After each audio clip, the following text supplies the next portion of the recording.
morning, Steve. Welcome to the studio. Hi, morning. Thank you. Thanks for having me. Could you just give us some background just as to who you are, where you're from, what you do? Yeah, that can be a long one, but yeah, I'm going to try and recap 58 years quickly. No, I'm basically in used car sales, the one that just went past there. So I'm selling used cars, and I've been in the trade for quite some time. I've started in 1978 as an apprentice motor mechanic. Sure. Became a mechanic eventually, a workshop foreman, and then went on to sales. Sure. So for the last 18 years, we've been doing our own business called Access Auto down in Strand. Yeah. And we pride ourselves in giving the Helderberg area quite good service. And a bit of color, yeah. Yeah. Yeah, you've become quite a I don't know, landmark. Yeah. Access Auto in Strand. I mean, So- I grew up. I was born in 1997, so Yeah. I pretty much grew up with the two followers on top of each other. For those of you who don't know, for those of you who live in the Strand area, those two follows, the one is right side up, and then there's an upside one on top of it, and they're pink, right? Yeah. It's that dealership with the yeah. Yeah, it used to be. We've now moved to George Street, but what Okay. actually happened there back in 2013, I bought a VW from a guy with the idea to brand it and just put it out there. So we parked the car outside and we branded it, Access Auto, telephone number, etc. Yeah. And I came there one night and it was put on its side. So guys that walked past to do some diving lessons, when they were a bit boozed up, they turned this faller upside down. So then I made use of the effort and I put on the side of the car, on the roof, which you can now see, we turned prices on its side. Only to about 2 weeks later find that they turned it on the roof. Yeah. So then I made the slogan say we turn prices upside down. So I just thought, That's great. just go with the flow. It's there now. So you have to be creative. yes. So when that one was rotten, we just got another two. Yeah. And we decided to do the thing that you just said. You know, put a one with a bracket on the roof and other ones a roof on this roof. So it was the two. It must have been quite a difficult thing to pull off. Or... Yeah, I've got a friend with a truck that actually lifted it up for me and turned it upside down. So it took about 5-6 hours to So get it how there. how is it put in place? Is it like It's somehow- like a square tubing steel bracket, like a Okay. roof rack on the one, and then exactly the same, but just in reverse. So as we turned the other car, just fitted onto the roof rack upside and down. you took the engine and everything out Everything, of the car. Okay, sure. Yeah. And it was actually there for like 6-7 years. Yeah, Yeah, it's a long before time. the rust took over. Yeah. Yeah, I remember that thing for as long as I can remember back. I thought it was Yeah. there for a lot longer than 2013, but Yeah, it looks like we started in 12, but the two was there like 13, 14, up to 18. Yeah. Okay. And then the color thing, as you said just now, I always say to people, if I may use a brand like Coca-Cola, everybody knows it's red and white. yeah, So I started my business with the colors pink and turquoise. So the Access Auto and the pink and turquoise were like Standard Bank with blue and white. And, so that was the idea of getting a color to the name as well. Yeah, that's cool. Yeah. I see quite a lot of your cars driving just around. Yeah, I drove actually past one this morning. It was like a Bucky that had like an Access Auto 777 racing sticker on it or something. Oh yeah, that's when I sold to a guy Black Bucky with Yes, it. Yes, I yes. used to use it to tow my race car to the track. Oh, okay. And then I sold it, and this guy just left the stickers on. Yeah, So, okay. yeah. But we've branded our cars, the two company cars that the salespeople uses in pink wrapping. So in fully pink, like women. First for women type of pink. Yeah, okay, So we've branded it because the pink just stands out. I mean, you can't miss it. Can't miss it, yeah. Especially on like a racetrack or something. Yes. Someone else is like a black car. Yeah, and like red, and Yeah. like blue, and then there's a There's pink. And then suddenly there's a pink car. We're actually talking of that a year ago. We took our staff. My one salesman, Sterry, started with me 18 years ago as a cleaner. He started washing cars. Then he started moving them up and down, and I said, if you bump the car, you're going to get a bump from me. And long and short, he eventually ended up being a driver while cleaning cars. And then about 10 years ago, he started selling cars, and he's now my top salesman. I mean, Yeah, Sure. I've met him actually a few times. yeah, and he's a very popular guy with the people in our area, so all know Sterry. His name is Siti Bengo. And when he started the first day, he said his name, and I said, I can't pronounce that. And I actually baptized him Sterry. And he's now very very happy with his name because everybody can understand it. That helps. Yeah, I've got one of those names as well, Drikus. For some reason, people just can't get it. I've had so many like Rikus and Vikus and Nicholas. I've heard Nicholas. I've had one guy heard it as trigger, like a trigger. Like, Yeah, for a gun guy. And trigger. I was like, what, dude? Are you what? Trigger. To be on that, on your name, it's I've saved your name on my phone as a 3. Yeah. Like in Afrikaans 3, so Drikus. Yeah. I've got another friend which is Dries from Oasis Auto, so I also save him as 3. 3S. I prefer I comma S. Apostrophe. Yes. So yeah. So when we used to like play games, you know, when we were younger, his gaming name would always be like 3 and then KUS after like Drikus. Much easier. And I've actually had the same problem with my name. So my name is Dolph, DOLF. And I swear to you, 80% of the time, people are like, Dolph. They just disregard the L completely. And no, Dolph. And then usually it takes 2 or 3 mentions to just get them to understand, no, there's an L. You know? No one It is sounds called a bit Dolph. stuff, eh? But No one is called Dolph though. Then a it's lot of people are called Dolph, you know, or not a It's lot, a- but yeah. everyone knows the name, you know. But also, it's a very short name. You can just spell it out for them. DOLF. you know, Yeah, it's- that's usually what I do. It's just Yeah. part of when I introduce myself to people in noisy places. It's just part of the whole introduction right now. I think the problem that we have, I'm fortunate with having an Afrikaans surname, Bekker, but both my names is English, Stephen, Stephen, and Peter, Peter. Oh, well, yeah. So pronouncing or telling someone an English name is very easy, but both you guys sitting with real Afrikaans, I Yeah. mean, Drikus, Especially Dolph, I mine, mean, yeah. there's And then if nothing. you- Like Adolf comes the closer, and that's Don't like even- German. And don't even try to take my full name into consideration because it's Drikus Oosthuizen, which is which see. is terrible. We've got a saying in this area with a lot of swallows we have here that comes here every 6 months and they go back to their country, and they talk about a place called Genadendal, and I thought Genadendal, and then one day somebody explained to me they're going to Greyton on Sunday and they go through Genadendal, and I realized it's Genadendal. It's became Genadendal, you know. So, It's like the vergelegen wine estate, which is just vergelegen in English. That's great though. But it sounds cool. Yeah, it really Vergelegen, rolls sounds off the very- tongue as It well. sounds Yeah. very like Yeah. Scottish or something. so, yeah. But yeah, Steve, we have you here today. You're a bit of an internet personality in the area as well. I mean, I personally follow you and your videos. I enjoy listening to the messages that you have to share, and mostly your brand is mostly structured around equality. And so, can you just give us a little bit of insight into that as to why you are so focused on equality? I mean, your Instagram handle is Equality Steve, and yeah, I know it's something that's very dear to your heart, and it seems like a message you're really trying to get out there. Yeah, I've realized in the last couple of years that what I think and what I believe is not necessarily what everybody else out there is going to think and or believe or adhere to. And in the beginning, I was very hard on other people trying to get my message across, and I came to the realization that my belief to put salt on my food, like I said in one of my videos this morning, if you're a snail and you get salt, you die. Yeah. You know, so what's good for the one is not always good for the other one. that's But true.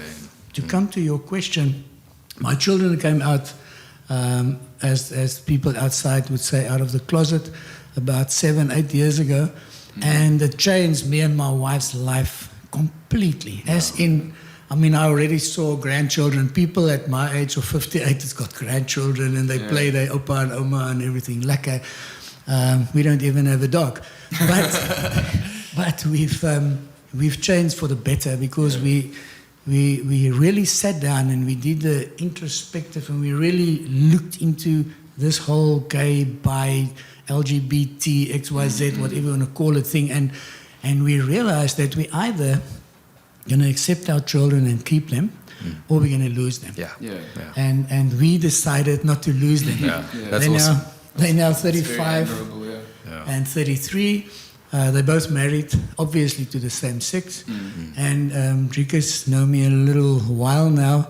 I'm quite a spiteful person. I would always bring it up in a conversation, especially if somebody is starting to bully Because sometimes we bully without even knowing. Yeah. I mean, Yeah. somebody It's would because walk- it's been kind of normalized That's right. to alienate it, you know. you're allowed And, to. luckily, it's the tide is changing. You know, but- With our generation at least, it's something very different. But Yeah. with most people in your generation, it's something they're not exposed to at all. Yeah. And I think it's very cool for someone like you to actually, like you said, instead of pushing your children away, you actually adopted that narrative, and you're trying to make a difference and trying to make the world better for people like that. And although, like you said, you don't have the grandchildren and so on, maybe that's not what you needed, and maybe that's still in your future. You don't know.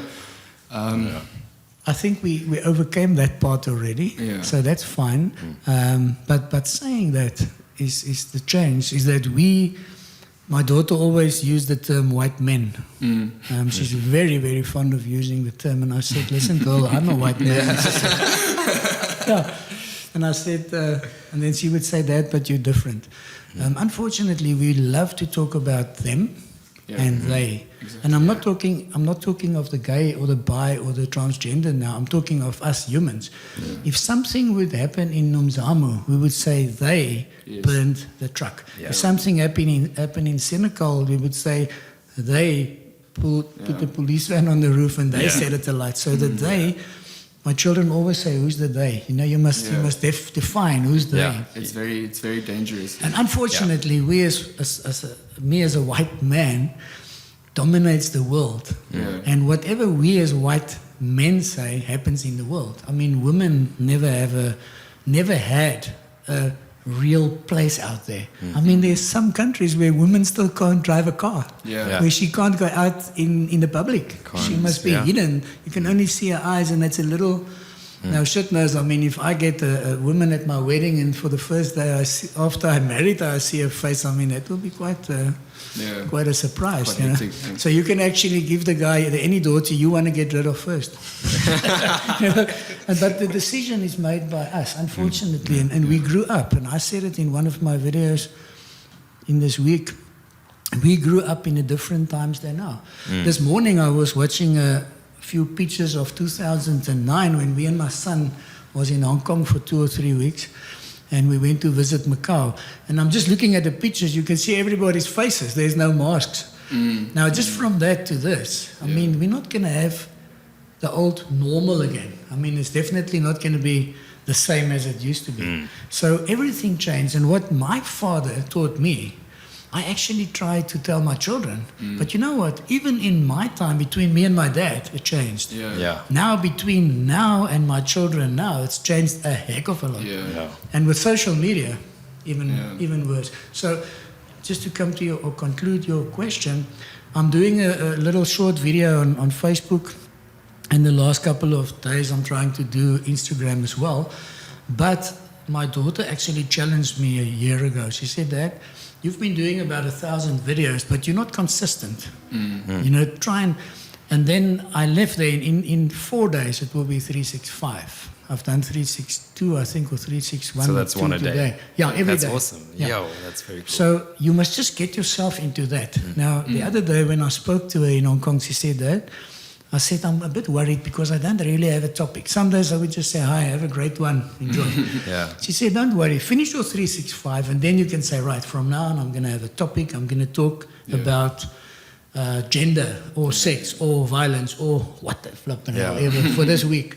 And then get people to comment and then answer them on their comments. So I'm very proud Engage of with the saying community and everything. 365 in a row, whether it's Sunday, whether I'm at home, whether we're at Gaudini, wherever we are, I would walk out and do a 1 or 2 minute video and just put it on Facebook just to have the Consistency. That's awesome. What number are you currently at? That was 361 today. Oh, well, so it's almost a Yeah, so it's 4 days and then I'm on a full year. Sure. Yeah. You should just skip the last day and just screw everything up. Just to have havoc. That's very impressive. It's difficult, you know, doing that every day or even once a week or once every 2 weeks or once a month. It's hard to just actually sit there and do it. To do it every day. I've actually had where we would go out, me and the wife, leave early in the morning and then come back at night and I realized, shit, I went to the shower now and I haven't done my video. And I would just go and grab a shirt and go and sit in the lounge and just quickly say, sorry man, it's 10 o'clock, but here's my video for the day. So you need to, I mean, in life, you need to eat. Yeah. So I know next time when you upload a video late at night, I know you're not wearing any pants. If I do it live, just say, Steve, just go down and just let me see what you got on there. But on that same thing, if I may, I mean, I greeted your name again? Dolf, you just said it. D-O-L-F. It's so bloody easy. And I met Dolf earlier and I said, why are you writing on yourself? And he said, but he can't write so nicely. He had somebody else to do it with the tattoos. I've had my first tattoo, which is this little eagle, done in 1978 by Mr. Adams in Woodstock. He was the only tattoo artist back then. Yeah, Woodstock. In Lower Main Road, Woodstock, Mr. Okay. Adams, yeah. And it was R2.50 for this You little can't eagle. even buy a tin of Zambuk for that. Yeah. Nope. For that. You can't even buy the lid. Yeah. I think for my first tattoo, I paid 750 rand, and it was it's literally Wasn't big. just, yeah, it's this big. Yeah. Yeah. We actually It's about- have. yeah, I it's think about that small one there was like. It's like it's 2 words and it's about this long, and we it's actually about both have it. 7 cents. Yeah, we got matching tattoos, the two of us. We were, I think when he was 16 and I was 17. Yeah. Okay. Yeah. A bit young, Wow. but Yeah, But the reason for all of this, when Rika said, Steve can roll up his sleeve just now and show you, when my children came out, I realized the amount of bullying and judging that's going on out in the world. And I just said to my wife, you know what, I'm gonna fill myself with tattoos. And if I ever walk around with my children, let the people rather judge this Otopi with his 100 tattoos Yeah, see, than that's my awesome. two boys holding hands or my two girls holding hands. You know, but I've also noticed that it's easier, white men, and I'm saying this again, except two women holding hands on the beach, in the street, in the mall, easier than two men holding hands. Much easier, much easier. Yeah. So for the boys out there, for the gay and the bi guys out there that's not out of the closet, I understand why. Yeah. Because I mean, just imagine, I take your hand and we decide to walk down Beach Road now. Yeah. Somebody's more than likely going to stop and moor us. Or Yeah, no, this just Or just shout give at you us. like a weird look A and look look. down at your hands and like give a frown and look back Exactly. up. Yeah, it's Yeah. subtle things like that. That's Yes. really harmful, you know. And that's part of, Yeah. well, not part of it. That's why I'm filled with like 50 odd tattoos. To say, you know what, rather look at me and Yeah. say, you know, does it make sense? And also, why would you care? Why Yeah, would you what give does a- it- this- what You're more not could going to see suck? those people ever again. You don't have to spend any time with them. Just shut up and look away. I don't know, just If you really can't bear the visual, just look away, you know. It's like social media, and I've got a group where I sell dinky toys, man cave stuff, on auction, and I would have a matchbox of 1965 on there with a box that's worth $1,000, and I would put it on at the starting price of 300 rand. The group is called, by the way, it's called Steve's Man Cave and Collectibles. But yeah.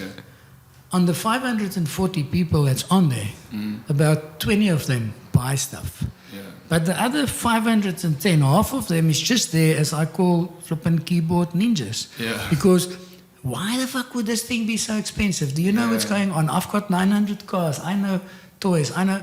And then eventually you sell the car for 3 times that price, and then this guy is gone. You don't see him again. You know. Exactly, yeah. And why is he on the group? Yeah, exactly. What yeah. is he doing? If you ask me a question, bitterness, yeah. I should answer the question. My wife says I sometimes take too long to get to the answer. But answer the question and respond on what's happening. Don't respond on yesterday or tomorrow. I mean, Yeah. you can only use today's wind. You can't use tomorrow's wind or Yeah. yesterday's wind. You Yeah. know, so use it. The only thing you can use again tomorrow is water if you save it. Otherwise, you can't use it even. Yeah. That's also, sorry, but back on the pricing thing, which is very interesting to me, because it's a free market. You can charge whatever you want for anything. And Literally. people can just walk away. You can either purchase it if you think it's worth it, or you can just walk away and go find another matchbox, you know, that's soaked in water and damaged, and pay 50 rand for that. Yeah. So, It's much like cars. yeah, that's actually why I'm getting to that, because I'm assuming this is something you deal with in every facet of your life as well, with the cars and everything. And In actual fact, if this gentleman listen to this recording and ever see this, I can't, I'm not going to mention his name, but this morning someone came to one of my salespeople and they looked at the Mercedes Vito at 100,000 Rand. So my salesman opened it up, started it, pulled it out, and as they walked to the gate, this guy asked my salesman, now, can we negotiate on the price? What's the price? We haven't even negotiated on it. And I just wasn't supposed to do that because it's my business and I'm supposed to be to treat the guy nicely. He's more than likely going to buy the car off me. And I intruded and I said, my friend, you haven't even tested the fucking car yet. You haven't driven the car yet. Yeah. Now you want to make an offer. Yeah, How about what are you judging on that it's not worth 100,000 Rand? You just How about- decided that. Pull that out of your arse.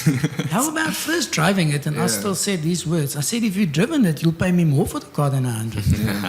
Now that was a joke, and the guy didn't accept or didn't like this a lot. And he said, that's not the way I'll go to Roller Motors. I said, well, anytime we can actually drop you at Roller Motors if you Go like. pay, go pay With the 250,000 for the Vito. Oh, go And I drop said them to there with the him, Vito. all I'm asking you is drive the flipping thing, then you come back, Yeah. and then you tell me that and that and that is wrong or not or whatever, and then we negotiate. He said, yeah, but that's not how it works. I said, right, give me an offer. You want to pay me 70? So he said, nope. Why would I pay you so little? I said, right, make me an offer. He said, well, you tell me. I said, no, you wanted the best price. So he said 90. And I grabbed his hand and I said, it's your car for 90. And then he said, but I haven't tested it yet. I said, I started there. That's where I started. But he said 90. That's so weird. Thank you. Now, that is the problem we have in life. I believe if I tell Rikus now, I love this cups, I'll give you 10 Rand a cup now, and you say yes, then I must either take the 10 Rand or the 30 Rand out for the 3, or I must say, right, leave it to me, I'll do an EFT, or I'll come back tomorrow. Come back tomorrow, yeah. But I can't make an offer and then say, but let me first see. Should give it to me. I'll take it now. Now, that's the problem we have in the used car trade, because number one, the guy that trades in the car, there's 90% something wrong with the car. Yeah. That's why he's trading it in. A mechanic quoted him for a cylinder head gasket and said, I'm not going to spend 2.5 on it, I'll just trade it in. And when he drives down to me and I drive around the block, I don't realize the head gasket is blown. Yeah. Because it's too short time. Now I rode with the car and I sell it to you. The first time you drive over the mountain, you know what happens? Okay. Steve is the asshole. Yeah. He bought a piece of crap from me, which actually was not me. Yeah. And that's where the used car thing come in, because somehow the guys out there think the used car salesman has got a magic wand. So he can sell you a broken piece of crap, the magic wand will fix it, and the next guy won't have a problem. Yeah. Which is Yeah. just impossible. You know, so. It's like marrying a divorcee. I mean, Well, talking of that, we actually, that's a nice point you're just mentioning there, because I said to a youngster yesterday, I love it. White male, right? Listen to me. White man, listen to me. All of us, men, love the idea of a sexy young girl. yeah. And if my boy, before he came out of the closet, now I know he won't go for a one-night stand with a girl. But let's say I'm in a normal, as everybody call it out there, normal life with heterosexual children. And my boy on 18 goes out tonight, I'll more than likely give him a condom. And say, be careful, use this. Would you give your daughter a condom? Yeah. No. No. I mean, yeah. I Now, understand somebody's that. daughter is Yeah. getting, the condom is getting used on somebody's daughter out there. No, that's very true. You know what I want to say with this? We all want to marry a virgin. No, it but is we true. don't want to keep them virgins. Exactly, exactly. And we don't want to keep ourselves. Yeah, it's the double standard of you want them to be pure, but you. I had one of my friends the other day. I'm not going to mention his name as well. His brother is having a child, and they had the gender reveal party. And before the gender reveal party, he told me that he hopes it's a boy, just so that his brother doesn't have to deal with the stress of having a girl. And then he mentioned something about if you have a son, you just have to worry about the one penis, something like that. Yeah. And that's messed up, man. Yeah. That's crazy, because you then are kind of admitting, you kind of, you're not denying the fact that that's the way you think about women at all. And that's the attitude that you have towards other women out there. And also, it's just weird, the whole concept of the purity and all that. We've seen that our whole life through. I mean, I've been one of the fortunate or unfortunate, I don't know what you want to call it, but we still had 24 months compulsory military training. And we just had to do it. There was no, if you don't do it, you get 4 years jail, like military jail. I didn't know that. Yeah. That's crazy. But if you went to university, then you just get the extension, so or just come back later, and then you can have the option of becoming an officer instead of, Okay. But also you can go to university and wait for apartheid to end, and then after it's just not. Well, that's the one thing. But the reason I was saying this is that we as men in the apartheid era grew up completely different. Yeah. And what now comes back to me all the time is that we would have a chaplain, and before there's a ambush or a fight or you go out into on the border and you go out now for a contact or whatever they call it, the chaplain would pray for the troops. And my question was always, doesn't the other side also pray? Yeah. That's something. It's interesting you mentioned. I've always wondered that about war. Both sides not praying to the, and especially like, I mean, let's take for example like Europe. You know, like when Spain and France were fighting or something like that. They're both Christians. Both Catholic groups fighting each other, praying to the same God, hoping the same God will let them win. I think I see what you guys are saying now, because you're praying. I'm hesitant to say this, but it's almost like selfish in a way, because you're praying for your people. Yeah. And it's almost like you downplay them doing exactly the same thing. You disregard the religion that they have. While the other side doing the same. Yeah. Hey? The other side's doing the same. Yeah, exactly. So I've always used the example. My late father was a spray painter, panel beater. And I always use the example. He would wake up in the morning and pray to the Lord on his side of the bed, saying, Lord, give us a grand sunny day today because I want to respray this car and finish the job. I need the money.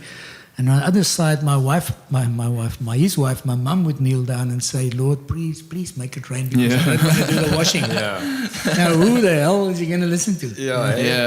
Exactly. And that's the problem we sit with. And I've said this in one of my videos to the world, to the 10 that looks at it. As we spoke about just now, the subscribers. But I don't care who listen to me or who don't. But I've said this, that if you go out and you believe something, it's not to say that somebody else is going to believe the same thing. And that's what I think that's what we must remember, because we grow our children to lie. We teach our children to lie. Do you think your dad taught you to lie? Because my dad taught me to lie. So what's an example now? There's a few. One of them is the tooth fairy. Have you ever fucking seen a tooth fairy? My dad and my mom told me there's a tooth fairy. Put your teeth in the shoe. It's going to bring you some money. And I flippin' believed in the tooth fairy. Then Father Christmas, this big fat round guy with a beard coming through the chimney that's this big. Putting your stuff in a sock and whatever shit like that. And then we think of it, why there's so many men standing at the divorce court? Because of shit like that. They lie without thinking. I mean, I've heard something very nice. A guy asked his child, where do you get that pencil? And he tried to hide it, and he said, no, he took it from his friend at school, Dorf. He said, Rikus, but you mustn't take Dorf stuff. So he said, yeah, but Dad, he said, no, you don't take Dorf stuff again. Dad will bring you a pencil from work.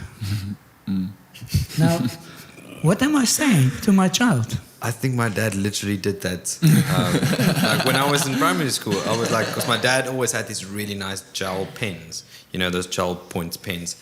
And I was always like, wanted to use his pen to draw and stuff, because I was very visual arts, obsessed when I was smaller. And then my dad was like, oh, nee, ek sal vir jou enetjie bring van die werk af. And then I would have to remind him a few times, but eventually, he would bring me like a nice Pilot Uniball red pen or whatever. And I never thought about, I just thought the the work like gave it to him Yeah. or something, but that's probably not the case. Company property, yeah. How true this is. I'm just going to give it to you, as I always say, for the price I got it. But I was told that they did a survey with lie detectors where they would ask someone,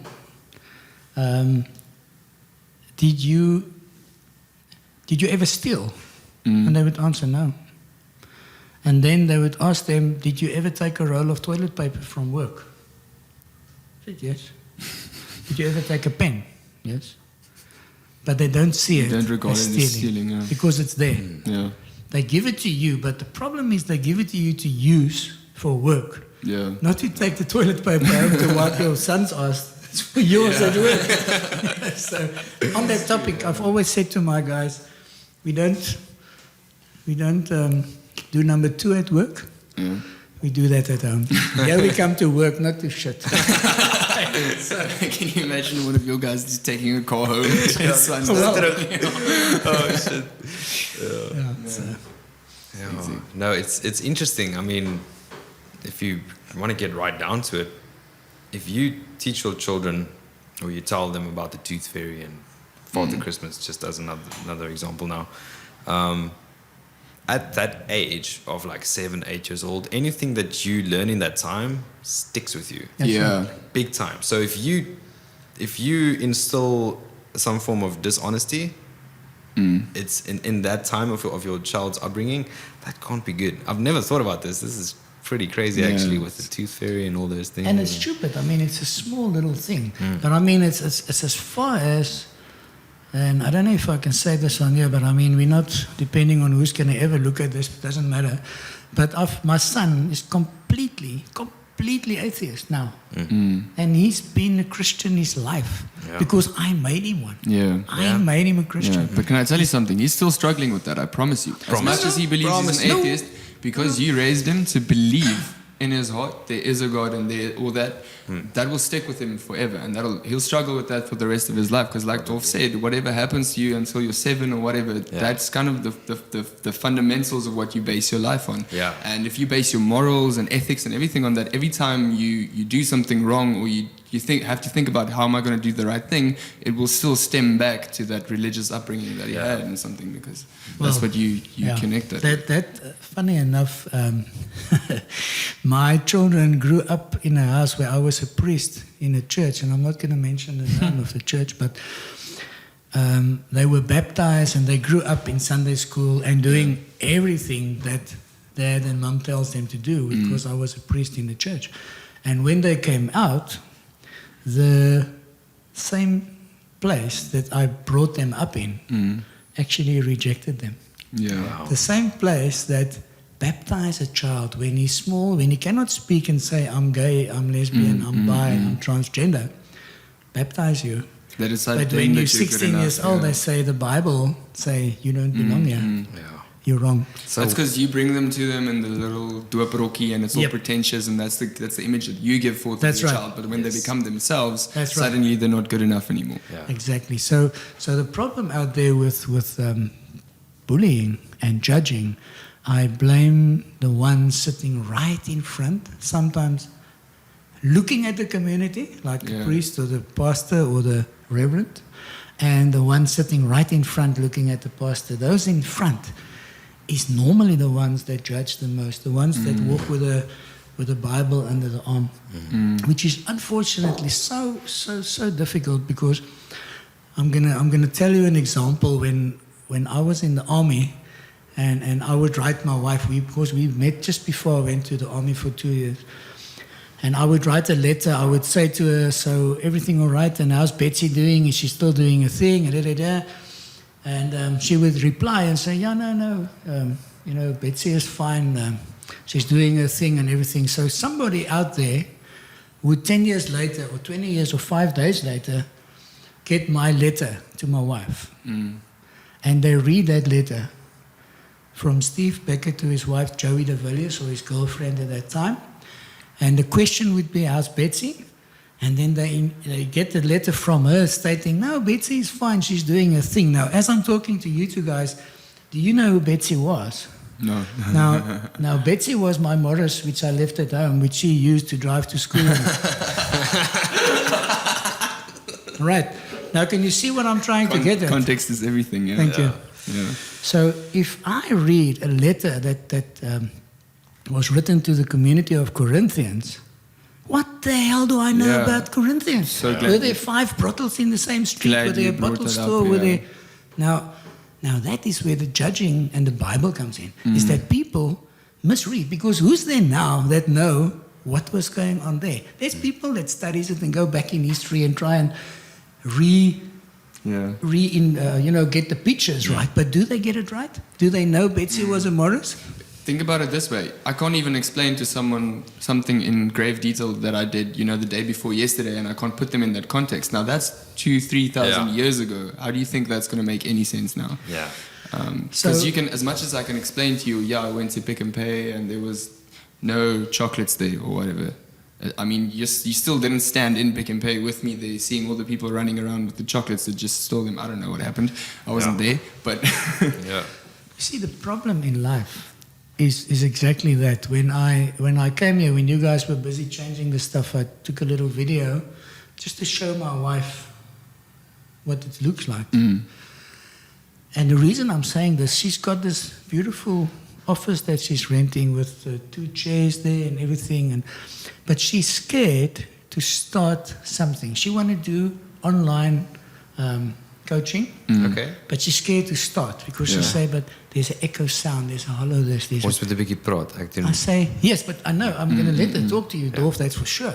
But what I'm trying to say is, I was looking at a clip last night of, it was either Mr. Malema or, no, it wasn't, it was 2 Boertjies of Senegal, which was saying, don't go to the Senegal court today, come to the farm, we're going to get your caps there by the cross and everything of Brendan. And I said to my wife, it's actually on here, I can show you guys. And I said to my wife, listen to the tail. Listen to the echo there. Yeah. And this is going viral. It's going, But that's the thing as well. There are people who became famous on Facebook or YouTube or whatever that are shooting with a fucking BlackBerry. Yeah, That are literally. like Oh, having Huawei. really, really bad, old quality, bad videos. But the content is what's important. It's what you're saying. It's the message that exactly. you're portraying. that is my point. My point is, if you don't do something, when I stopped you this morning and Ricky said, Steve, I said, it's fine. He that doesn't do anything can ever make a mistake. You can't. Yeah. So you'll only make mistakes if you do something. So you know what? But if you don't do it, you're never going to do it. You need to start something. And that's what I admire about you guys, that you're trying something. I mean, I spoke to you just now and you say you've got a few subscribers. So what the hell? Everybody starts somewhere. You don't start. I mean, if I get into the Corvette and I pull off, it's not on 100. It pulls off at 0. It gets to 100. How fast you get there sometimes is different than in a Fiesta or in a Touareg or whatever the case may be. You can still get there in the Vito, Exactly. Exactly.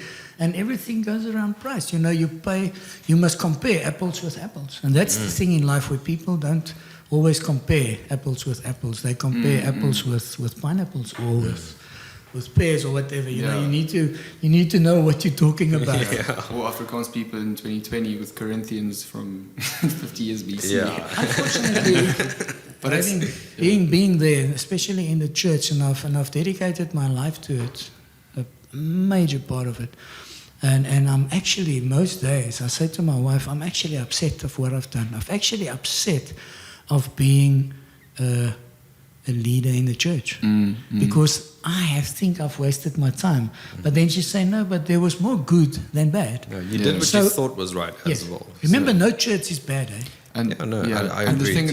the thing as well is if you're going to beat yourself up about it now, you're just reducing the quality of the time that you're having now instead, because you can't fix that. That happened. That's in the past. So you can just live with it, deal with it, and have a good life going forward, and do what you believe now is right. Yeah. Exactly.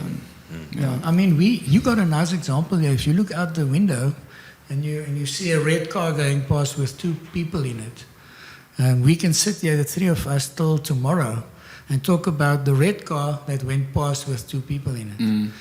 But not one of us know, to start with, what their dress code is in the car, what they're talking about, where they're on their way to and where they're coming from, whether the air conditioner in the car is working and if it's on or not. Is there a radio? Is there a CD? Is there a stick they're listening? We don't know. We just talk about the red car, but we love to make the story sound more interesting. Yeah. So we would say they were coming from Belleville going to Hoek. Probably to the house in Clifton or something or whatever. Yeah. And the windows were closed, so there was an aircon on. Yeah. They were talking about, but the shit, we don't know all that stuff. Yeah. So a lot of stuff has been colored into our lives. It's not really there. It's just been illusions that we thought it's there. Yeah, it's this is kind of tying into most of what we've said today. But I had a conversation with an older gentleman the other day. I'm not going to say who it was. It's a family member, and we were talking about equality in the workplace, specifically with what's going on at the moment with BLM and with feminists and so on. And he said like, back in our day, this just wasn't a thing. And I was like, it was. You just weren't exposed to it. Yeah. And people were very upset about the treatment that women and people of color and people of the LGBTQ community were treated. But the only people who were upset were those people, the people who were treated poorly. And that has to do with, you just don't have the context. And you can't think now that there isn't a problem just because when I was growing up, I wasn't exposed to this being a problem. Right. So I've been ignorant, so I'm not going to admit I was ignorant. So I'm going to just pretend like it was never a problem. Exactly. I can mention a name, and I don't know if he ever listened to this, but if he does, it's fine. My father-in-law and I've got a great, absolute great relationship for the last 40 years since I met him. But he say, with this new child rights and women rights and women lib, it's a bunch of crap, because now the child he can run to the cops when he gets heat at home or he gets hiding.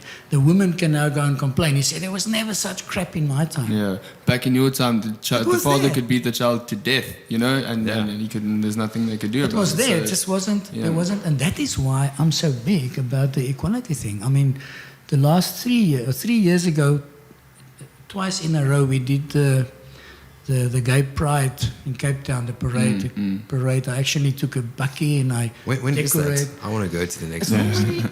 It's normally in February, I think. I can make sure. Probably around Valentine's Day. Yeah. So what we've done is we've taken a bakkie, decorated it, and I've rented a trailer from Jimmy's Trailer Hire, and we ended up with that thing in the parade, like filled with like 200 people. Yo. Eventually I said to the guys, because I was in a Mercedes, which we branded at the back, I actually painted it with a brush. I painted it black. And then I put every possible gay sticker you can think of. From, there's different gays, and there's different lesbians, and there's different, so the one would be a bear, and the other one would be a bottom, and the one would be, I don't even know what it means, but I've just Googled and I've made all these colorful stickers, and I wrapped this whole Mercedes in equality stickers and movies of flags. But driving behind my wife, she's in the bakkie in the trailer, I was actually hooting and telling the people just to get off, because the trailer was so overloaded she couldn't go up the hill. But the vibe that's there. And what me and my wife has done, we've had T-shirts made saying, I'm a proud parent of a gay child. Pink T-shirt, obviously pink. And I can now tell you, I didn't count, but must be 50 plus people, random people, just came up to us and say, wow, great man, your children need you. And I don't think people realize that how many children gets rejected because of that. I mean, properly rejected. We were in the NG Kerk in Stellenbosch one day with a gay talk. And after the lunchtime, a guy came up to me now, a first team rugby player, one of this big built, this Owens wat in die scrum, sommer op sy eie stoot, the big guys. He came up to me and he nearly squashed my hand when he greeted me, and he said to me, Steve, I really appreciate what you and your wife is doing, because we had a chance to speak, and he said, if I go to the farm in Leidenburg or wherever he lives, he's studying in Stellenbosch, he say, I have to take my friend, which is a lesbian, with me, and my dad think we're going to get married soon because we've been together for 4 or 5 years. In the meantime, when she goes with me, she's my girlfriend, we sleep together. Because they think we're a couple. But if he finds out I'm gay, he'll fucking kill me. Yeah, it's rough, man. I mean, rough. come And on, I a think parent. Yeah, and I think it means a lot for a lot of them to have an older gentleman like yourself. I don't want to call you an older gentleman. please I do. apologize. No, please do. But it means a lot, you know, especially someone the same kind of age as our parents and so on. It must mean, I can imagine it would mean a lot to people just to have that representation there, and it must be cool just to, like, maybe my parents can be this open about it as well, you know, just thinking like that. Yeah. And I think it gives a lot of hope to a lot of people, you know. You see, your parents don't have the reason to be. Remember, Yeah. you don't do stuff if you don't have a reason to do it. Yeah, yeah. I mean, why would I drive to PE now? I don't want to go to PE. But if I must go there and I've got a sick sister or a sick wife, I'll go to PE. By any ways, I'll go there. So to us, it was a force. And I can now say, we've got gays in the family, which I treated badly while my children were not there. Yeah. And if I say badly, I've never chased them away. But I didn't treat them as I treat them now. Yeah, and not the same as you treat the rest of your family. Yes. Yeah. Now, some of my family members would blame me and say, yeah, but when I came out 30 years ago, you didn't allow me and my boyfriend to come and visit you guys. Now, I'm exaggerating now because they visited us, but they would mention stuff that we now do, which we didn't do. And I say, guys, you're just my brother-in-law. You're not my child. Yeah. Now it's my child. And now you have the context. Yeah. Now you're in a whole different situation, and people, like, that's the same with you. Like, you know, not, I don't want to say regretting the whole church thing, but they can hold that against you, or they can have a good relationship with you now because now you are accepting of who they are. and so on. It's up to them. And I always say, and one of my tattoos say that you must be the change you want to see in the world. Yeah. I mean, That's one of your- Absolutely. You- Absolutely, yeah. you must be that. If you're not, nobody else is going to change Yeah. for you. You must change. And if they don't like it, you don't have to force feed people. I hate it when people would comment on a thing I put on Facebook and they say, ja, maar jy moet onthou, moenie dit in ons forceer nie. Like you just now said, I've got 4,980 friends on Facebook. You know what? If only 80 agrees with me, it's fine. Yeah. But it doesn't say the 4,900 have to attack me. Yeah, Just they don't ignore have it. to And look, if respond. they really can't palate what you're putting out there, then they should just unfollow you. Delete Or just scroll on. Unfriend me or scroll on. Yeah, or just scroll on, you know. Thank you. Yeah. That's how life should be, you know. And that's the same as I feel in my business. We've been here for 18 years, and in 18 years, I took back 6 cars from customers which I could not satisfy. We tried, we brought it back, we took it for a service, we did this, we did that, the other. Eventually, paid them their money back, took the car back from them, sold it on, and the next guy doesn't have a problem. So sometimes the 5 or 6 could be that the problems were them. But people, yeah. whatever it The is. statistic kind of speaks for itself. Yes, Yeah. yes. But what I'm saying is that you need to give a service, and you need to try and keep everybody happy. But the saying, the customer is always right, it's actually bullshit. Yeah. We should actually try and get away from it. And you know what? Yeah. Social media is doing that. Yeah, Yeah. There's It's getting away there's from a, that. There's a thing as well.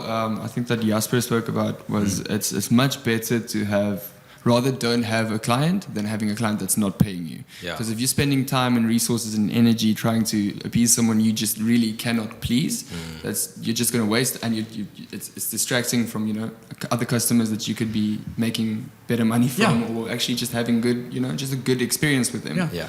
I mean, what we're doing, you guys must really come and pop down there. I mean, I've got an office with a right porch in front full of old number plates and grills and hubcaps and old car crap, because I'm a hoarder. I'm just good at everything. But I would sit for an hour or 2 sometimes just talking crap to people just because I enjoy it. Yeah. And I've got this belief that if you can sell yourself, you can sell your product. People buy from people they know. Yeah. I mean, we all know Ackermans, we all know we all know Woolworths, we all know Checkers. That's why we buy from them. But you don't walk into a store that you don't know. Yeah. And if you do, you're a little bit sketchy, you know what? And I mean, this one, I'm not going to, but yeah, but as well, I can actually say the one in Beach Road, there by the swimming pool, is now changed, not being okay. And the first night I walked in there, and I saw the guy behind the counter, and I thought, there's no okay uniform. And I looked for yogurt. I bought a yogurt with a date of 3 days still on it, something else. And when I got home, the yogurt was sour. So I realized it's a Fairfield yogurt, which is actually a Woolworths product. So somehow they've got a contact getting the stuff that's Expired. maybe not expired, but it was in a truck. You know, Woolworths is full of shit. If the Restocked, I temperature is think, not right, they don't take it. Oh, yeah. So I just don't go in there anymore. And I used to go in there every night. I bought everything there. Yeah. So when you're not happy with something, I mean, how many guys of you guys have stopped at a place and there's a Bergie standing outside begging? And then I just put my car in reverse and I drive to the next shop. That's Because I feel embarrassed walking past him, not giving him something. Yeah. Or just give him something then. Well, but how many people, did you say how many there is that you must give something? Yeah, the thing is about the OK in Gordon's Bay as well, there's at least like 5-6 people hanging there at any time. I If you swear give they money stay to one there. people, it's just one person. It's Yeah. always just, it's uncomfortable, you know, and the people are screaming at each other like, hey, it's my Twitter and die. Yeah, Yeah. that's a big problem, eh? Yeah, if there's a group of people around kind of eyeing you, seeing, oh, you know, are you going to give that guy some money now? And then as soon as you do, it's like, They're all there. it's Yeah. at the Checkers in Somerset West, the original Checkers. Yes, yes. In Main Road, I always have that problem there, you know. And you know, the thing is, I wouldn't have had a problem with the people being there, but some of them have actually tried to sell me meth before. And so I know it's not like, you know, it's Exactly. not like money they need for food. Yeah, Which is, yeah. I think if we, it's a complete different topic, but we're enjoying talking crap so much now. if you go to Cape Town, Belleville, Parow, there's very few traffic lights where you see people begging.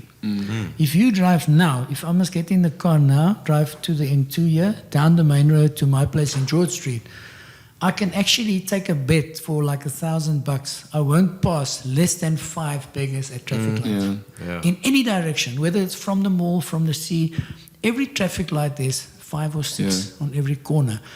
The problem is you need to drive around with a few $100 if you want to give anyone something. And what I've noticed, and I've actually do this as a part of our business, we give to the soup kitchens. There's one in Soloris Pass and one in Strand. And the girl Alicia that works for me, you know Alicia? Yeah. She would go to Fruit and Veg, buy 2 packets of potatoes, onions, tomatoes, 500-600 rand, and we give it to them once every 2 weeks. So you give it to someone that feeds 300 people with 500 rand. And you know where it's going. Yeah, and that's and cool. also it's like giving to like what's that? Not fallen angels. Fallen angels is for dogs. But Yes. little angels, yeah. Yes. So it's like giving to Yes. places like that. It really it helps a lot more than the negative feeling that you get when you give just a random guy on the street two rand, because you have the kind of like you feel obligated and you feel gross and whatever. But when you give to a place like that, it's because you really want to give and you really want to help, and it's because usually it's a cause that's close to your heart or something. And Well, it's exactly like that. And what I'm going to say now, you guys don't know, but I'm a Freemason. and Freemasons stand for making a good person a better person. Yeah. Now that, just part of that is just look at people out there and hear what they say about Freemasons. Yesterday, I went to buy an old 1948 Chevy in Brackenfell, and the girl asked me what's the sign on my hand, and I said it's a compass of the Freemasons, and she said, just give me a second. And she ran into the house and left her mum with me outside. So me and the mum chat, and the next thing she came out with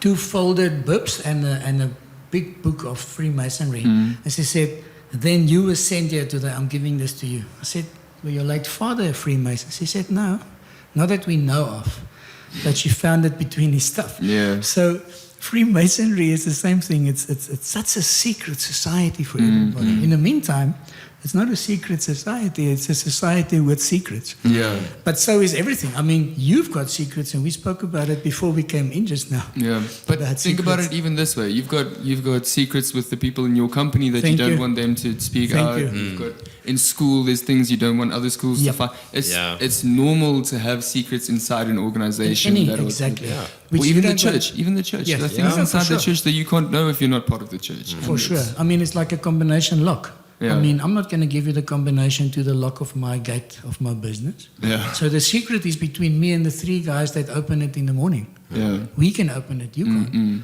But if you know the combo, you can get in there. You know what I'm saying? So, and why I'm mentioning this is the judging thing and the equality thing is that people heard something from someone 20 years ago, and because the Freemasons is they're this mafia that kill people. Yeah. You want somebody out, just talk to me. I'll get him sorted for you. I'll get him taken out. You know what I'm saying? And that's what people has got this misconception of life in different stuff every time. You know, so yeah. Sure. Freemasons. Freemasonry is an interesting topic, yeah. Just because of the misconceptions Yeah. around it and how it's really not And- anything like what people think it is. Because the first thing I think of when I hear Freemasons is like, firstly, a secret society that has some underlying like hostile intention, you know, towards people, and that's not the case, right? That's what It's you so hear. weird. That's what you hear. Well, you don't know, Yeah, maybe, that's- but we're not going to tell you. Yeah. But a friend of mine came to me the other day and he said he bought a place in Wales and he's really want to get out of this country. He's 60 odd years old. He said, Steve, you're a Mason. And you know, when we in Masonry, we get a certificate signed by the chief Freemason, which is the Prince. Prince Edward, yeah? Edward, I think yeah. it is. So you got contact with, you know, with the royalty. I said, okay, so if I've got this contact, I'll organize for myself. Why the hell would I organize for you? Why would I still be You in know, South so- Africa? Yeah. So that's the thing, the concept that people's got, you know, because I'm driving a Volkswagen Touareg, they think I've got a contact with Volkswagen South Africa, which makes them, or even Volkswagen Germany, never mind Volkswagen. Yeah, yeah. I'm just driving one of their products. Just driving I mean, I'm not- because you sell cars, someone sold it. Yeah. That's, And they don't realize there's 370,000 Ks on the Touareg already. that's interesting. But this is also, it's like what you mentioned earlier with the them, when you call someone them. Yes. But Yes. that's a technique that a lot of cults and things even use to get people in. Is you talk about them and they and the dangers out there, and The we're world. not like that. And if you're one of us, we'll protect you from them. And terrorist organizations as well. As soon as they identify the enemy, which is nobody has just an enemy. You don't. I don't have any enemies. But if you tell me my enemy's gonna want to kill me, I'm gonna be like, okay, cool. Where do I go so that this Where do enemy I hide? doesn't? Yeah. Yeah. Who do I join with? You go to I don't know. Yeah. Yeah. Well, coming to that, we spoke about it quickly just now on the 2-year compulsory service we did in the army. And I'm going to mention a name now, the Jehovah's Witness. Those children were jailed for 4 years. Sure. Yep. So if you become 18, you go to the army. If you're a Jehovah's Witness, you're not allowed to go to the army. Their belief is that you don't fight. Therefore, No bloodshed. They go to- Therefore, they go to jail So for messed 4 up. years. Yeah. that is. So can you messed up. imagine this poor child on 18 years old went to a South African Prison. military jail. Yo. Oh, military prison. Yes. Yes. Yeah. Yeah. That's Hectic. different. Just because of what you 4 believe. years. That is, yeah. Just What you 'cause believe, of or what you your parents believe. Yeah. That's disgusting. What your I'm sorry. parents taught you to believe. Yeah. You believe it maybe, but, and please don't, I apologize if I hurt anyone by saying the name, but I was actually feeling sorry for them because where our base was in Pretoria, in Voortrekker, you would walk past this military police jail, and they were dressed, even when they go to town to buy stuff, they were dressed in an overall, not in like us in the army uniform. Yeah. We had a beautiful uniform with berets and everything. They were dressed in a blue overall with a blue, we call it a mostop. It's like a plastic, you know, much like your Hard hat. hard hat, Yeah. but not even with a little thing, just a blue hard hat and a blue overall. I mean, they were walking around like, and remember, this is in the old, I was in the army in 1981. Yeah. So this is the old South Africa. Yeah. These people were walking around like slaves, Yeah. like Safety, real man. prisoners. I mean, it would actually be a flippin' orange overall, but those Yeah. years the jails That's- didn't have orange overalls yet. That's another thing people don't really think about when they think apartheid is how other, even like white people, Yes. suffered under that regime. Like Yes. my grandma was a single mother during the apartheid era, and she grew up. Well, my mother and her siblings grew up extremely tough just because how unfair the government was towards even women back then. Yes. Like literally the only people who benefited from it was like NG Kerk, Yes. Christian white men. Yeah. It's not even white men, it's not even Christians, it's like specifically, Very specific, you yeah. have to be a part of this cult to be okay in this Thank cult. you. It's hectic. When I was in school in 76, 77 in Mossel Bay, the Apostolic Faith Mission, the AGS, as we know it now, they started becoming a part of the society. So then this whole thing became, you have yourself baptized when you're 16. I had friends at school which had themselves baptized now because they can now believe their own.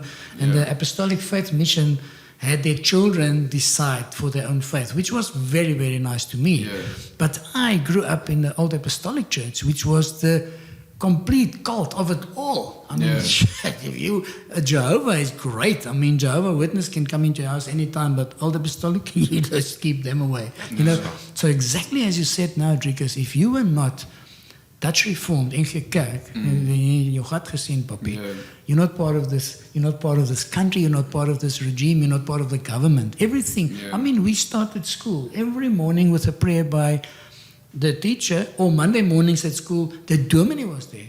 Oh, wow. The dominee came from with his Bible and he did a script reading and he gave like a little preach.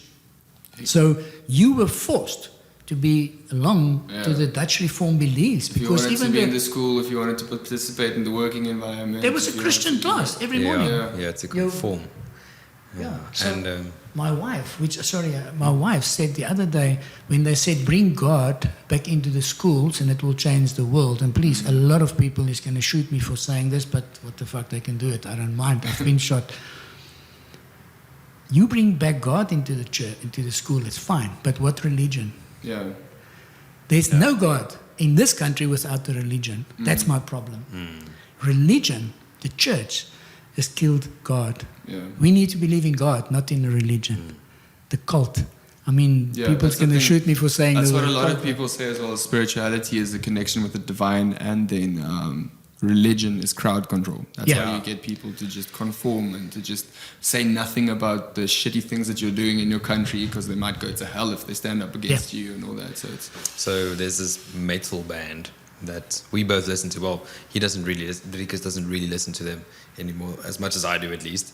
And they're a Christian band. You know, their message is religious. Well, you know, Christian. And they have this line: "You follow your religion instead of your king." And back when I was, you know, still clinging on to the whole Christianity thing, that line was like, "Oh man, yeah, that's so true." So it's kind of more or less what you said now. yeah, you bow to the church, to the NG Kerk, not to Yeah.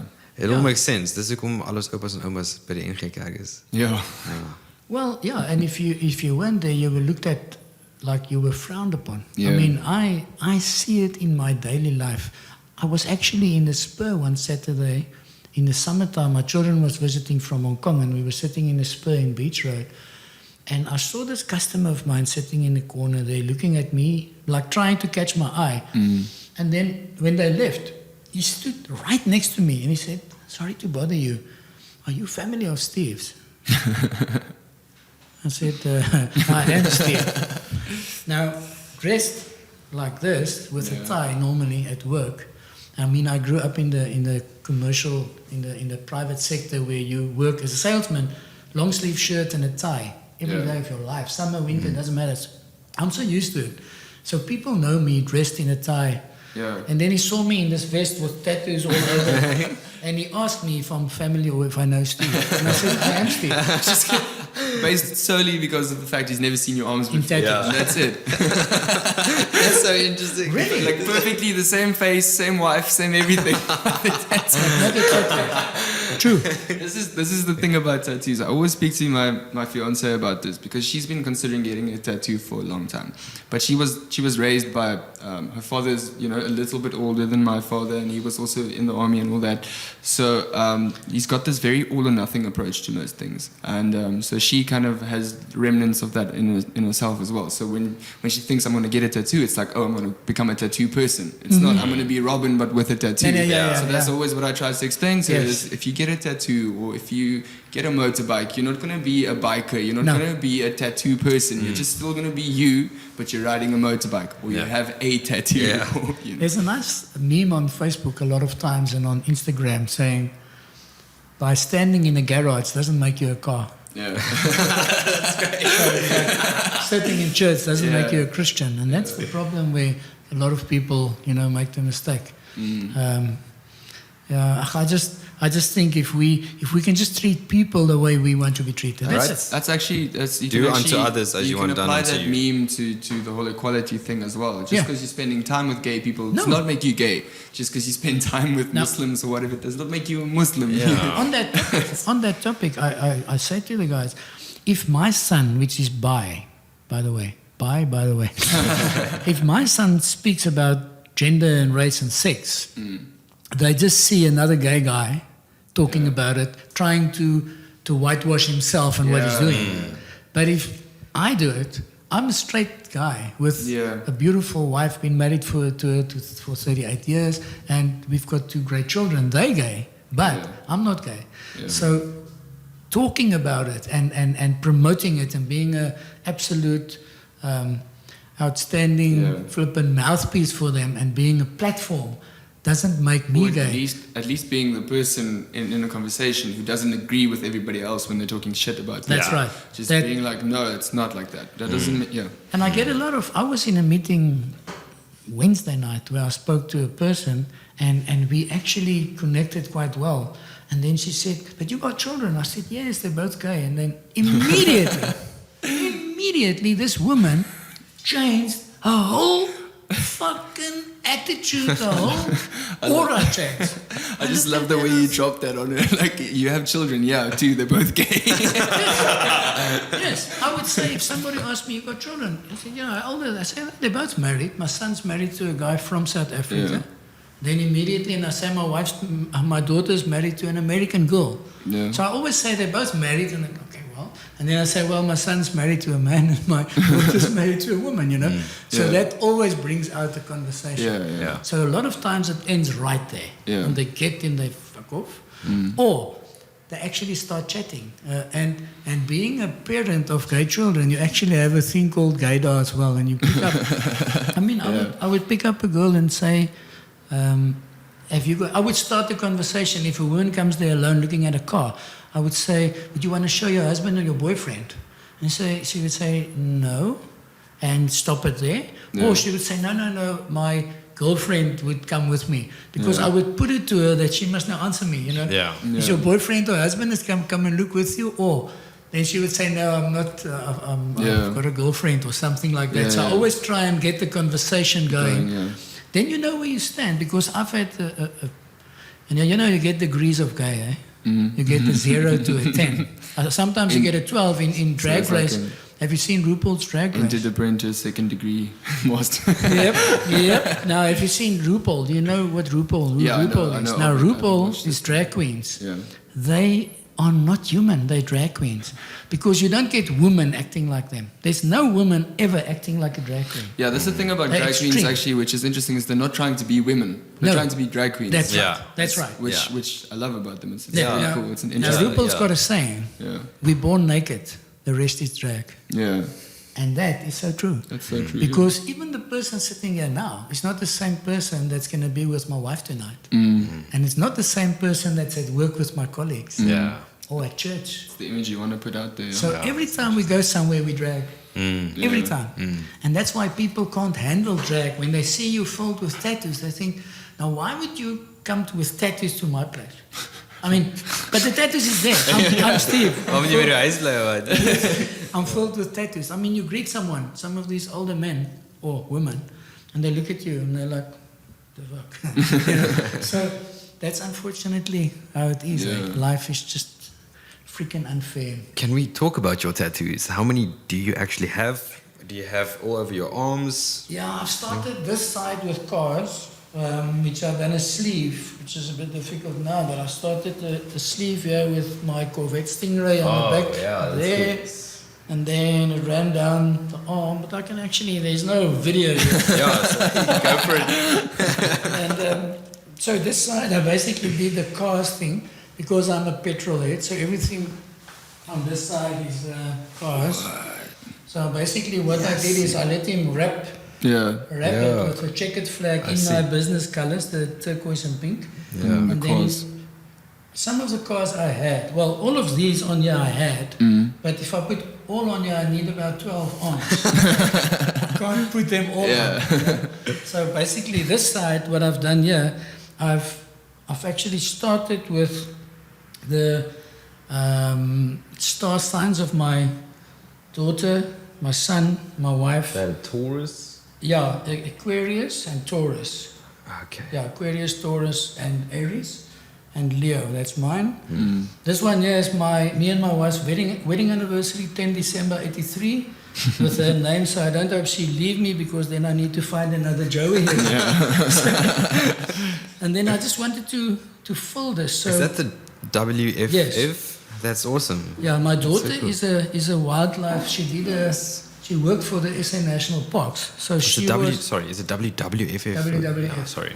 Yeah, it's a World Wildlife Federation. Yeah. So that's a little bear there with her name and her date of birth, so I can't forget it. Is that 88? Yeah, it's 15 February 88. Okay, I thought it was Now, the 98. Because other- I'm 20 February 98. So. We're not talking about tattoos, but if I may give anybody advice, if you ever write on yourself, write as big as possible.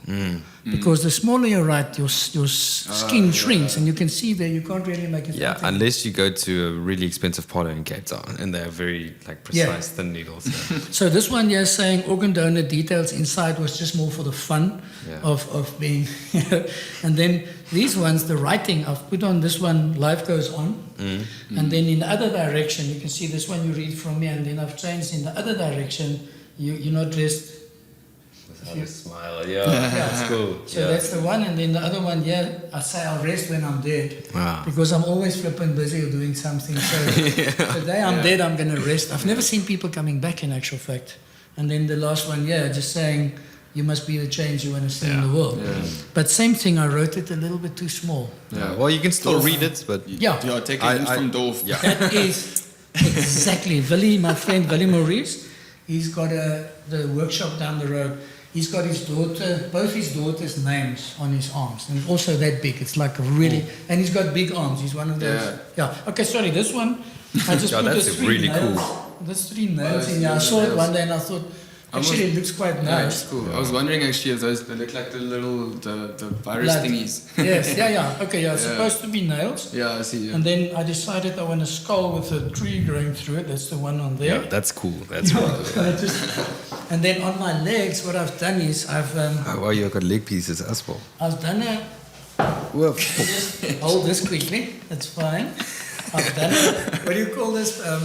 Your lifeline. Oh yeah. And I've ended it with say Sin 62, Yeah. which is my date of birth. And then I've done our star signs again. The four of us. I see. That is very So that's basically in a star, a little star sign. Okay, cool. And then on the other leg, I've done. Just see if I can show you. Yeah. I've written family. Family, on and top. And then I've done me and my wife, which is the sign of male and female. Yeah, intertwined. Then I've got my 2 boys, intertwined. Yeah. The word, and then my 2 girls. So if That's you beautiful. see the leg That's from very the cool, back, yeah. you'll see male and female, 2 male, 2 female. Yeah, I like your socks, by the way. Xbox I controllers. love That's so I love the commitment as well. Yeah. Yeah, well, just the one. It's got Xbox controllers on it. Yeah, but if you see the socks, That's so cool. Oh, this is okay. So Steve is wearing a sock on his left foot with Xbox controllers, and the one on his right foot is the rainbow. That's awesome. my wife asked me the other day, are you now every day going to wear 2 different socks? I said, well, at least, because she throw the stuff away when there's a little hole in it. Yeah.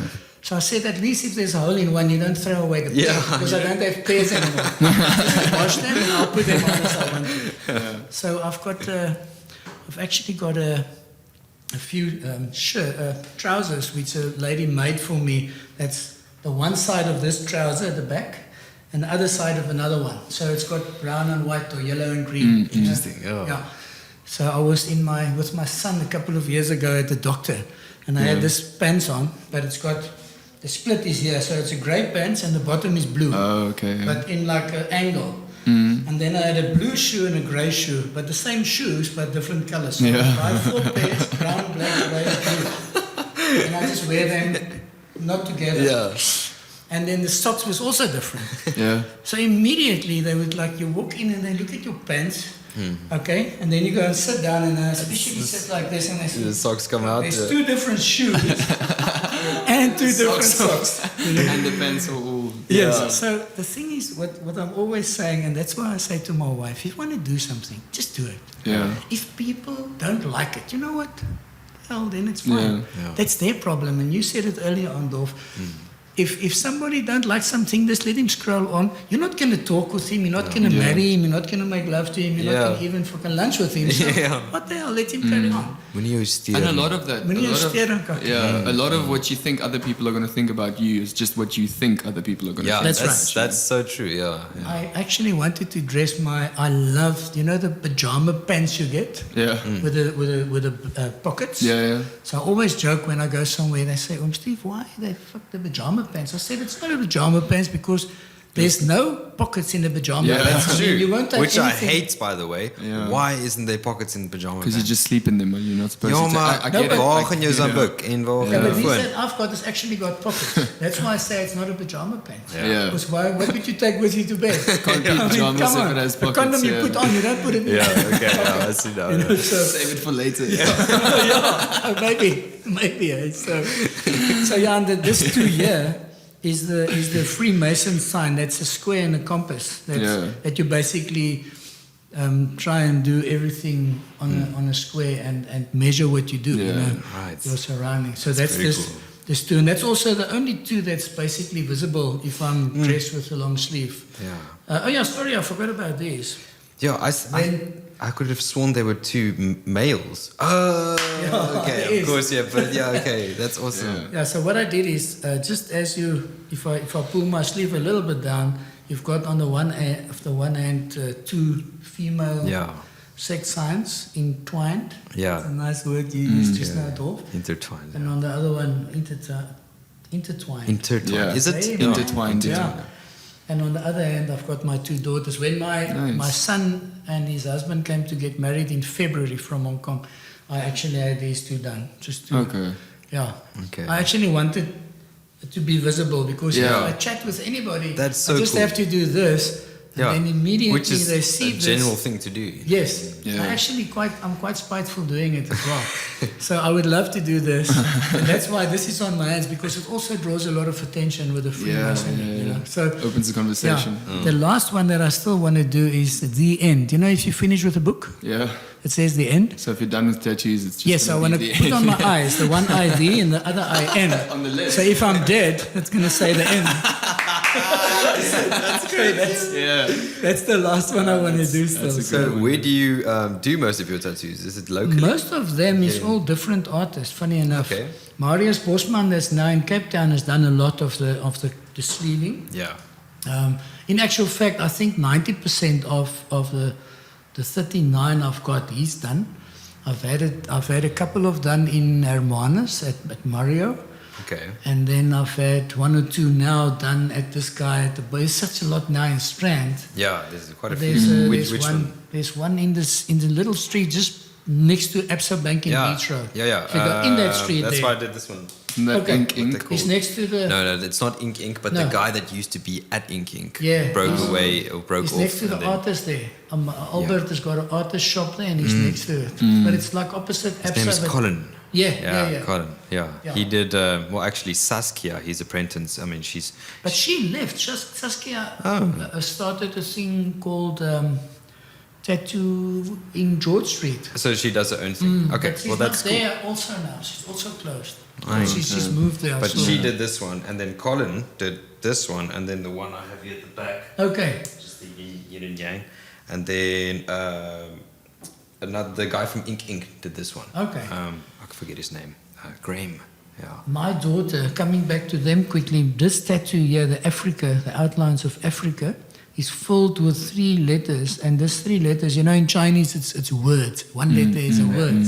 So it says South African. Oh, that's Okay. cool. So what my son has done in 2006, when he left for China, he got a job at the university there as a lecturer. And he then had this tattoo put on his arm here, big. Okay. And he's a little bigger than me, so he's got like an arm. So he's got this big Africa saying South African. But that's his only tattoo. His only one, and he's 35.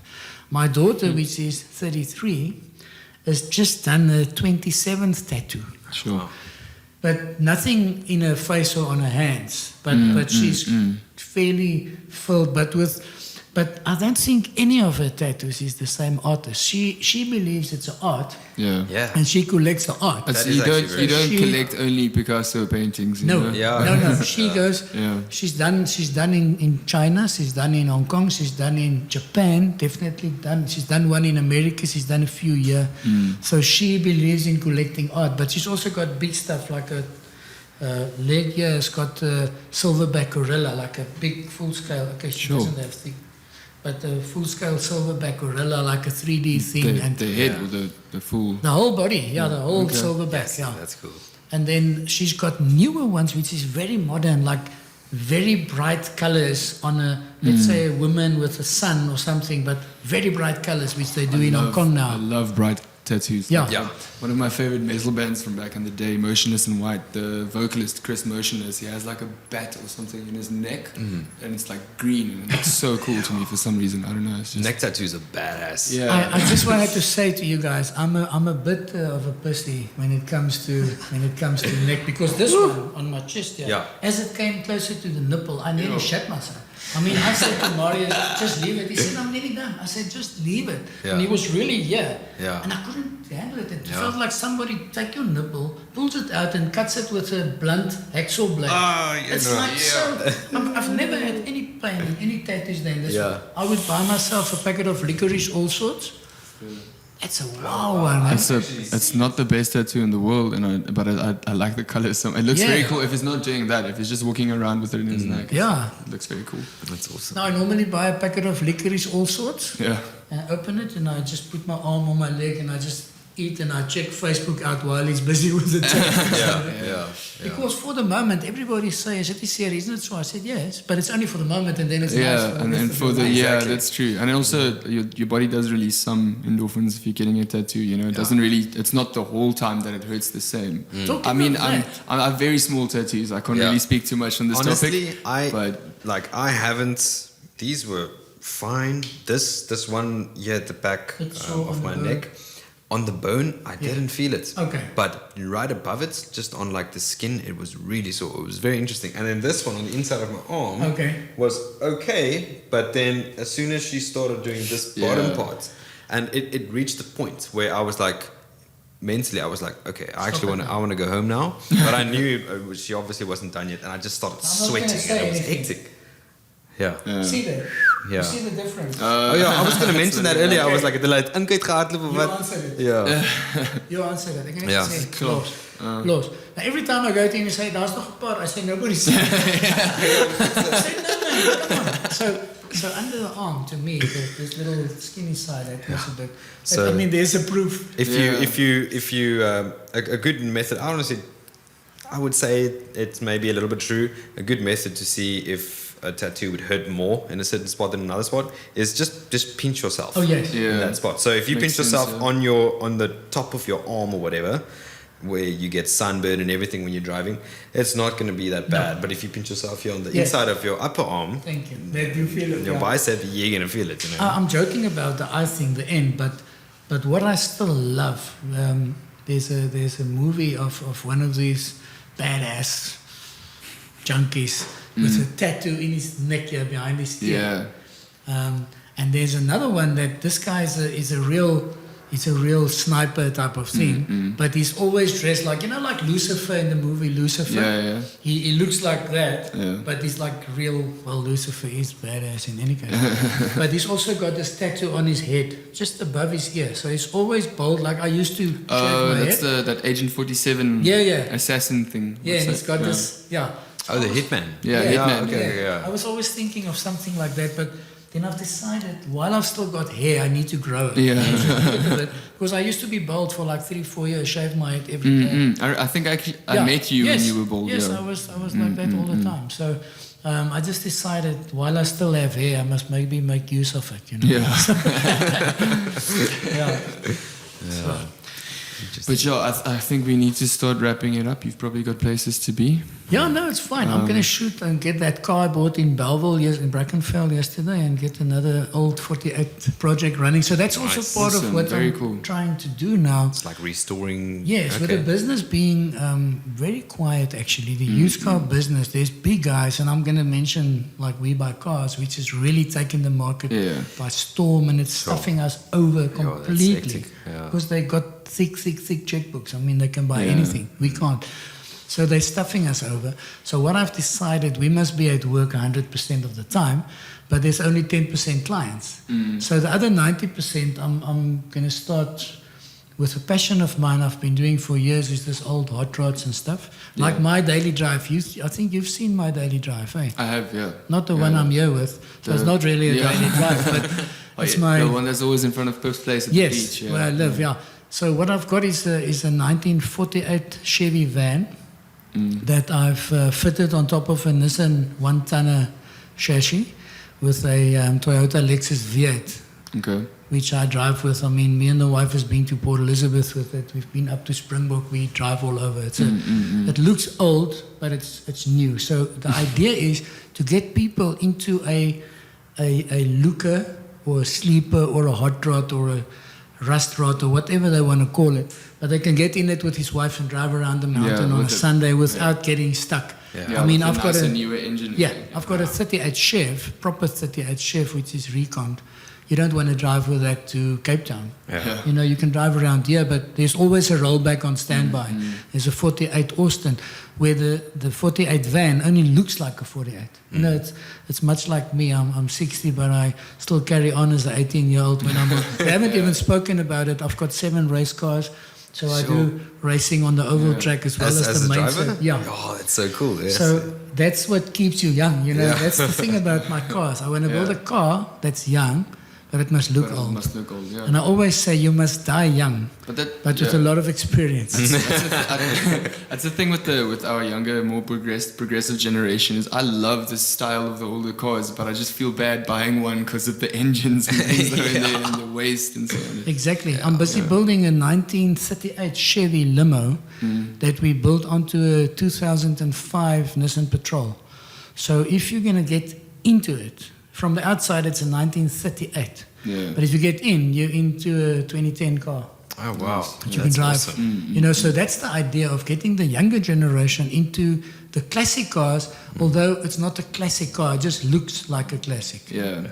So that's the idea what we're doing there. It's a very Which cool is, idea. Yeah, I love it. I suppose, essentially, it is a classic car because I don't think anyone really buys it not for the look. You know, Yeah. they wouldn't Exactly. really buy it because Nobody it's got an really- old engine and it's like nice. You know, it's, Exactly, and that is what yeah, I've it's got. like I don't know, 1 kilometer per liter. I don't know. Yes. Well, funny enough, on my van, I get 10 kilometers to a liter. So Okay. looking at this, I mean, the old, I'll show Dolph now. I think I've just locked my phone somewhere and I don't know what. But anyway, the car looks old, but it's actually new. So that's the idea. You know, you can get the younger generation into a car. And there's another guy in town that does it. I mean, he would take an old Mustang and make it brand new for like $1 million. Sure. I'm trying to do it for under 100,000. Yeah, That's for the not, idea. For not a million. Yeah, Yeah. because everybody's not millionaires, but everybody or a lot of people has got car or petrol in their veins or oil in their veins, you know, like I have. So, yeah. So yeah, if I may, Access Auto. That's what we're definitely. gonna Yeah. try and do. Plug it as much as you want. And we're gonna no. I mean, I haven't really, but I mean, that's what I'm gonna try and do is the classics and the collectible stuff. So we've got that website, just accessauto.co.za. So it's I know Yeah, you did we'll the put classics and collectibles was what you did in George Street before Yes, you moved there full yes. time. So is the classics and collectibles still there, just with the whole yes, business? yes, yeah, and we're gonna concentrate more on that than on the other cars. We'll have 1 or 2 student cars maybe, but. Yeah. More of the older ones, finding and we're going to a do niche. it there ourselves. So Yeah. It's always good to have a niche, you know. Yeah. Have a focus. and somebody said it earlier on. If you do something you like, You must do something you like. You mustn't do a job that you don't like. Then you're in the wrong profession. Ek verstaan nie nou nie. I don't know how people do something that I've been doing exactly what I want to do my whole life though. Yeah. So it might just be my experience. I'm not used to doing something that's There's a lot of people stuck in something that that's most A people lot are. of that is like we know, like we spoke about religion and so on, Yeah. and that's what your parents impose on you when you're a young person. You know, like become a doctor because Yep. you'll make a lot of money. Exactly. You can look after me when I'm old. Exactly. Yeah. It's like nooit. Shame, man. Yeah. I've got a very dear friend I want to introduce to you guys. You'll enjoy him on the show. Yeah, definitely. This is about spirituality, and he'll give you a good time. But I'll chat to him later on. Yeah, I'll that'd get be you his very cool. contact. Yeah, definitely. For sure. But it was so nice being here, man. Yeah. It's lekker. Thank you so much. informal. Thanks. It's a lot like my videos. You know, when Yeah. I switch the phone on in the morning, I just start talking. I just don't prepare No planning. anything. Yeah, that's I do what- the That's same. what's Yeah. nice about you guys. You know, there's no text about what's the question, what's the answer, what the hell. Just be yourself. You know, just let it flow. Yeah, Yeah, it's it'll be beautiful. much easier. So. We tried the second episode of the podcast. I'm sorry, Tony, if you hear this, but it was a little bit. We tried to structure it a little bit, and I had some questions prepared for him, and it's a whole different vibe. Yeah. It's weird because it feels like I'm interviewing. Yeah, someone. it's- Yes, It's and not- you it's must not now a go- conversation that we're having, and Yeah. You must go to the next one now, otherwise you're not going to get there and you're going to Yeah. forget about it. Exactly. Exactly. Yeah. What's going to be nice, I know now, if you get out of here, then there's going to come stuff to me and why didn't I say this? Why didn't I say this? But you know what? There's always another time. Yeah, you just know? come back next time, definitely. Yeah, Yeah, what and the then hell? next time when you come here, you might have, I don't know, started a whole new thing with the cars and so on, Yeah, and yeah. there's something new for you to plug. Yeah, so at least we've been here for 18 years, and I think the people know the Pink in town and the Access Auto. So yeah, we'll hopefully be around. Like I say, COVID, we haven't got COVID. We're not killed by COVID. We're more than likely going to be killed by having no money and being poverty. poor. Yeah, Yeah. that's true. But we haven't got COVID. But everything else that COVID brought, Yeah, we've got. that's why it's important to kind of stay on top of things Yeah. while we're dealing with this, just so we can kind of We sort can come out ourselves on the other financially, side. yeah. But yeah, thank you so much for coming out. It's Thank been you, it's been guys. really Yeah. really nice having you on the show. Really enjoyed talking to you. It was It's nice, Some and, topics we don't usually explore with most of the people. Yeah. Yeah, we Important can, topics. Yeah, we can Or chat relevant about topics. it again. Yeah. Thank you so much. Definitely. Awesome. Thanks a lot. Thanks, Steve. guys. All Enjoy. right. Thanks.